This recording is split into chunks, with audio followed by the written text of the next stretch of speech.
එහෙනම් අපි පළවෙනි එක පටන් ගමු. මේ එන්ඩ්‍රොයි හැංගිලා ඉන්න තැනක එන්න. මේ මොකද මේ? මෙයාලා චැලෙන්ජ් දෙන්න ඇවිල්ලා මාවත් බය කරන්න ඇවිල්ලා මේ සොන් ළඟයින් හොල්මන් මන්දිරේට මේ යන්න මේ යක්කුටියක් ඇවිල්ලා පොඩි වෙලාවක් දෙන්න මේ පළවෙනි එක පටන් ගන්නම් මේ මෙයාලා ටික අඩි ගස්ස ගන්න. ඕකේ. හෙලෝ බබාලා. අද අපි කරන්න යන්නේ කාටුන් චැලෙන්ජ් පාර්ට් 2. බලමු කාටුන් චරිත තියෙනවනේ. දැන් උදාහරණ ගන්න මේ මාව. ඒක ඕනේ නැහැ. කාටුන් චරිතේ ෆොටෝ එකක් පෙන්නනවා මේ ෆෝන් එකෙන්. මම ක්‍රොප් කරලා භාගයයි පෙන්නන්නේ. හරිද? ඒ කාටුන් චරිතේ නම කියන්න ඕනේ. එහෙම නැත්නම් ඒ කාටුන් එකේ නම කියන්න. මොකද්ද මේ? මේ මොකද්ද? දඟියා. පළවෙනි එක හරි. ඉස්සකුත් එන්න යන්නේ. මෙයා කවුද?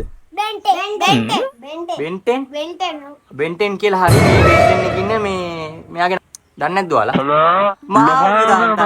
මෙයාලා දන්නවා මේ ඇඳුම දැක්ක ගමන් ඔයාලට කියන්න පුළුවන් මේ පොඩි වැස්සක් එක්ක පොඩි නෙවෙයි ලොකු වැස්සක් එන්න යන්නේ මෙයා කොහොමද කියන්නේ?